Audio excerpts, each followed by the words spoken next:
is Billie Eilish, and I'm about to draw my self-portrait. I feel like everybody drew as a kid though, but I never thought of it as anything interesting. Actually, like when I sign the posters that are given out of the meet and greets and stuff, I always make sure that there's an extra one and I turn it around and I draw on the back of it.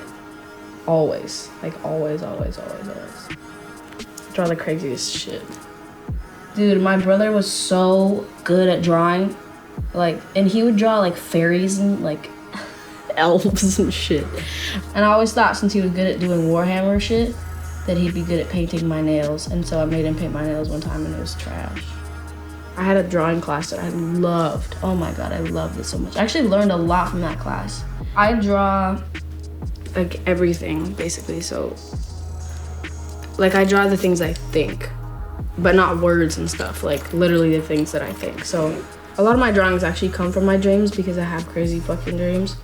And so I'll draw whatever it was in my dream and then I kind of turn them into like stories and characters and stuff. With every song that I make, I draw the song. And I don't mean lyrics, I don't mean like what it's about or why I wrote it or whatever. I literally draw the way that the song feels, the way that it sounds and stuff. So I'm like, I have drawings for like Bury a Friend and this song Ilo Milo that's on the album. I think I have a drawing for every song on the album actually, which is like, it just like helps somehow. I don't know. I have this notebook where I just write down and draw every single thing that I think, whether it's like, it doesn't have to be a song, it doesn't have to be a drawing, it doesn't have to be anything. It can just be a fucking scribble, and that's the way that I felt that day. But I also have synesthesia, so I have a sound and a number and a shape and a color and a texture and a scent and a temperature for everything. Every song on the album has like a smell, a temperature, a color, a texture, a shape, a number. The Bury a Friend video came about because I was sitting on my bed and I was like, let me draw this song. I just sat on my bed and I literally was like, I'm not gonna draw lyrics, I'm not gonna draw any words, any meanings, anything. And I just sat there and I drew whatever the fuck I drew. I don't even know what it was. It was all these creepy, like monster-y things that were kind of like how I see myself. So they're kind of like my conscience almost. Like I think of myself as one of those and I also dream them. It's these like monsters I've seen in my dreams a couple times. And I just wrote at the bottom of the page, when we all fall asleep, where do we go? Just because it was a lyric from Bury a Friend. And then it all clicked in my head. After I drew that, I just was like, oh my God, this is what I want. Like this is the album title, this is what the video is gonna be, this is da-da-da-da. It all made sense because of that one drawing. I mean, I feel like I owe most of it to Spirited Away and like Miyazaki and just the way that all that animation is, all the like No Face and Spirited Away. The way that he just, oh my God, it's like so Spirited Away and like Totoro and like, I mean, well, there's also the Babadook, because that shit created everything that I am.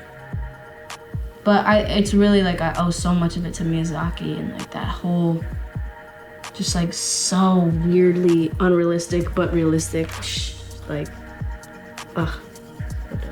When Phineas saw Spirited Away, that's my brother, he was so scared from the parents turning into pigs that he had to go to therapy for like years because of it. Like it fucked him up. And I was like, fuck yeah. Like I remember watching and being like, this is hard.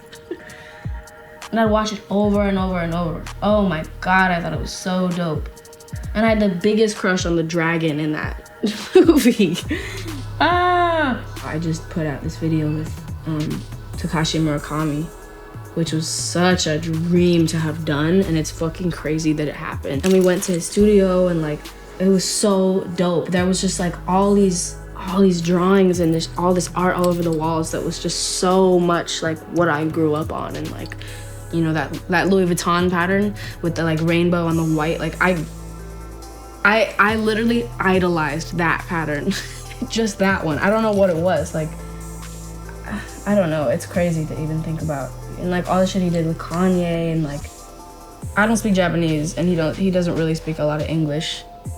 which normally would have been a mess to try to collaborate with somebody that you can't talk to. But for some reason, it worked so well because we both are just like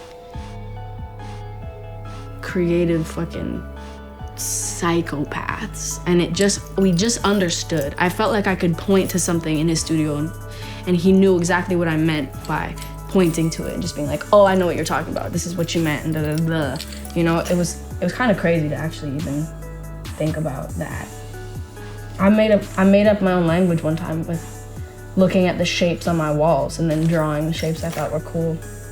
So basically, I'm drawing right now. Just a little explanation for what this is.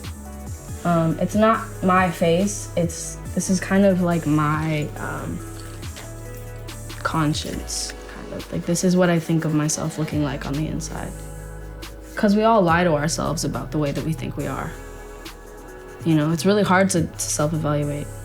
And it's really hard to explain a situation for actually how it is instead of how you wish it was or how you want it to look like it is. It's why we do stupid shit, and it's why we lie. Because we don't want to tell ourselves the truth. And so, I don't know, I kind of have this creature is like how I look at myself and how I kind of, you can't take drawing seriously. I don't take it seriously, so that's why I end up with shit like this. Like, you could just, for me, if I try to take drawing something seriously, I just end up drawing some dumb shit. Like, I'm just like, and I draw like a nose, something, I don't know. So I just kind of act like I'm still a kid drawing, and then it ends up being what I want it to be instead of what someone else might want it to look like, or what you might think someone else would want it to look like. Snakes can always just get out of where they are. Like, they can always move to a different place. It's such a weird, to watch a snake move around, oh my God, that shit is crazy. Oh my God, they move so smooth and so easily. Like, they could be tied in a knot and they'd get out of it. They can eat themselves. That's crazy. They can eat themselves. They can eat a fucking, there's videos of like a snake eating a fucking goat or some shit. Like, that's, what? There's a snake eating an alligator. What? And so I just like that it's like this unstoppable movement that you just can't, that so many people are scared of. This like slithering thing that can go anywhere it wants, like can move fast and doesn't have legs, you know? The fact that something could not have legs and just like move freely still, it's weird. And they shed their skin and then they get new skin. That's hard. That's hard. Don't you wish we could do that? Because snakes never like get old. They don't ever get physically like old. I wish we could do that shit. Done. See, but it might look like a joke because you said self-portrait, but this is how I think of myself. I mean, we got a big ass mouth.